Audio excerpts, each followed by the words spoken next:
Breaking news చూస్తున్నాం. Phone tapping కేసులో నిందితుల బెయిల్ పిటిషన్ పై నాంపల్లి కోర్టు తీర్పునిచ్చింది. నలుగురు నిందితులు బెయిల్ పిటిషన్ కొట్టేసింది నాంపల్లి కోర్టు. పోలీసుల వాదనతో ఏకీభవించిన నాంపల్లి కోర్టు ప్రణీత్ రావు, భుజంగరావు, తిరుపతన్న బెయిల్ పిటిషన్ను కొట్టివేస్తుంది. కాగా రాధాకిషన్ రావు బెయిల్ పిటిషన్ ఈ నెల 29కి వాయిదా పడింది.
బ్రేకింగ్ న్యూస్ చూస్తున్నాం. ఫోన్ ట్యాపింగ్ కేసులో నిందితుల బెయిల్ పిటిషన్పై నాంపల్లి కోర్టు తన తీర్పు ప్రకటించింది.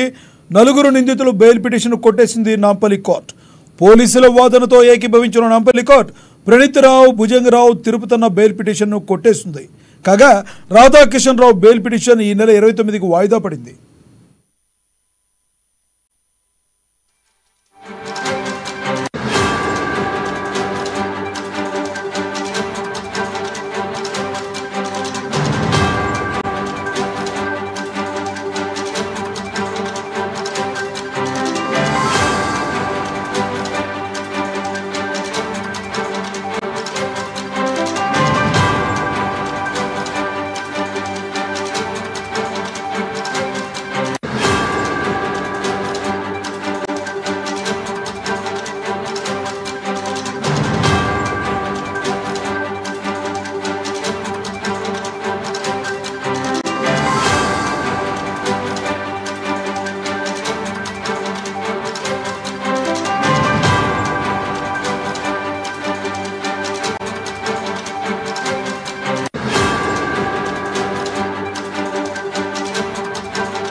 బ్రేకింగ్ న్యూస్ చూస్తున్నాం. ఫోన్ ట్యాపింగ్ కేసులో నిందితులు బెయిల్ పిటిషన్పై నాంపల్లి కోర్టు తన తీర్పును ప్రకటించింది.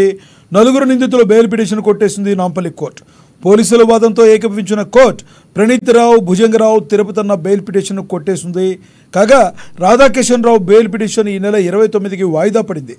ఇదే విషయానికి సంబంధించి మరింత సమాచారాన్ని మా ప్రతినిధి రాంబాబు ఫోన్ ద్వారా అందిస్తారు. రాంబాబు, చెప్పండి, నాంపల్లి కోర్టు తీర్పు తిరుపతన్న, ప్రణీత్ రావు, భుజంగరావు బెయిల్ పిటిషన్ కొట్టేసినట్టుగా తెలుస్తుంది. వాయిదా పడిన రాధాకిషన్ రావు పిటిషన్ కూడా కొట్టేసే అవకాశం ఉందా? లక్ష్మణ్, ఫోన్ ట్యాపింగ్ వ్యవహారంలో ఇప్పటికే దీనిపైన నిందితులను అరెస్ట్ చేసినటువంటి ఏసీబీ అధికారులు ఇటు రిమాండ్ కూడా తరలించినటువంటి పరిస్థితి. ఈ నేపథ్యంలో మరొకసారి కూడా ఎవరైతే నిందితులు ఉన్నారో వాళ్ళ నిందితుల తరఫున ఇటు బెయిల్ పిటిషన్ కూడా అప్లై చేసుకోవడం జరిగింది. బెయిల్ పిటిషన్ కోసం నాంపల్లి కోర్టును ఆశ్రయించినటువంటి నిందితులకు ఈ యొక్క బెయిల్ పిటిషన్ అయితే ఇచ్చేటువంటి పరిస్థితి లేదని చెప్పేసి నలుగురు నిందితులకు సంబంధించినటువంటి బెయిల్ పిటిషన్ అయితే కొట్టివేయడం జరిగింది ఈ నాంపల్లి కోర్టు. దీంతో పోలీసులు వాదనతోటి ఇప్పటికే అంటే గతంలో కూడా పోలీసులు మనకు నిందితులకు బెయిల్ పిటిషన్ ఇవ్వద్దని కూడా వాదించడం జరిగింది. దీంతో పోలీసుల తరఫున ఇటు నాంపల్లి కోర్టులో కూడా ఇటు